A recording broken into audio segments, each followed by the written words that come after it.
Greetings. I'd like to tell you a story, relatively recent news item. This is Kelvin Cochran, former chief of the Atlanta Fire Department and a decorated 34-year veteran of firefighting. Cochran was rather unceremoniously fired in 2015, a few weeks after assuming his position as chief, because of a book that he had written a couple of years before. The book's title? Who Told You That You Were Naked? Now, the name of Cochran's book seems controversial, to be sure. Did it contain gratuitous photographs of half-clothed firemen, perhaps? Steamy novel? No, nothing of the sort. Let's see if this cultural reference helps. Genesis 3. Adam and Eve heard God walking in the garden. Knowing that they had no clothing on, they hid themselves. God asked them, "Who told you that you were naked?"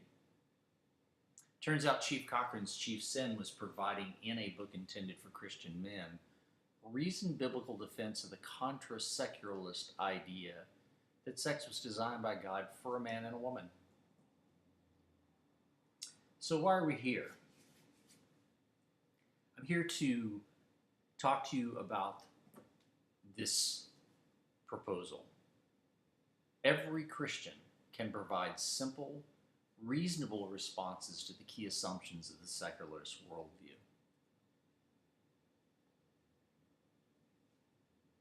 First secularist assumption. Because science proves there is no God, faith is unwarranted.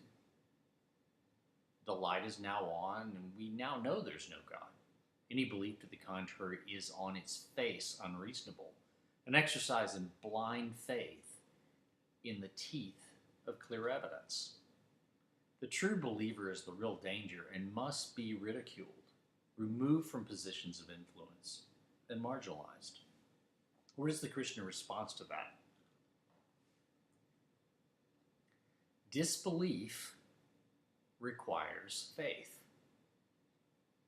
So disbelief itself requires faith. It's not just secularists who are engaged in faith exercises, if you will. Science can only be about the material world. It says nothing about how it came into being or why. Look, at the end of the day, we all decide whether to believe or not to believe in God. But that decision will not be arrived at by looking objectively at scientific evidence. It's a faith proposition either way. Secularist assumption 2. Truth is relative.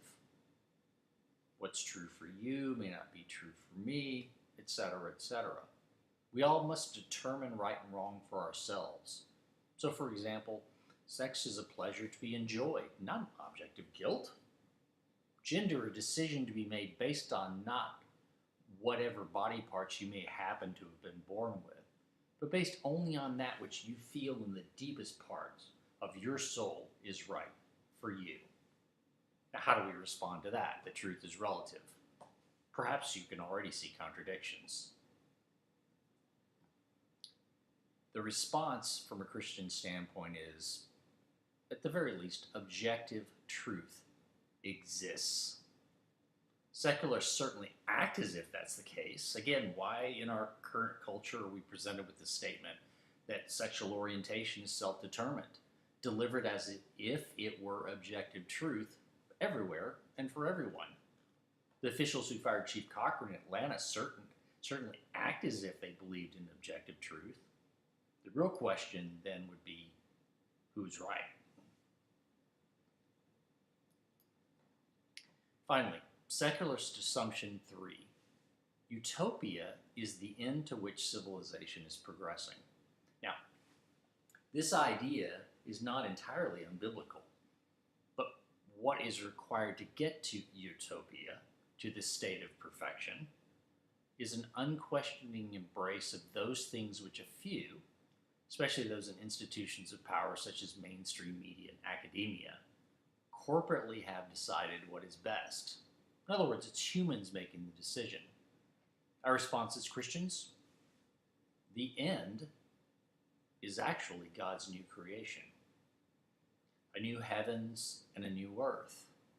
While we agree that something is indeed wrong with this world, we disagree that we humans are even remotely capable of getting ourselves out of the mess. As a matter of fact, we caused the problem in the first place. See the Adam and Eve example from a little earlier. Friends, the fact is we're in the throes of a cultural war that goes to the very roots of who we are. What we believe our purpose in the world is as well. A recent study out of Harvard is debunking the view we see on the news and read on the internet that Christianity is in decline. This is decidedly not the case. Actually, Christianity and secularism are increasing. It's the mushy middle that's disappearing. This rapid polarization is going to take a lot of prayer, patience, and the guidance of the Holy Spirit to continue to interact with our lost brothers and sisters who are so rapidly moving in a direction opposite to truth. So to summarize, we've talked about the core assumptions of secularism. God is obsolete. Truth is relative. Utopia is the goal. The Christian responses to that are disbelief requires faith, that objective truth exists, and finally, the goal, rather than utopia, the goal is God's new creation. And it's my sincere hope that we'll all leave here tonight with a better understanding of what makes the other side tick so that we can better respond in love. The time is now.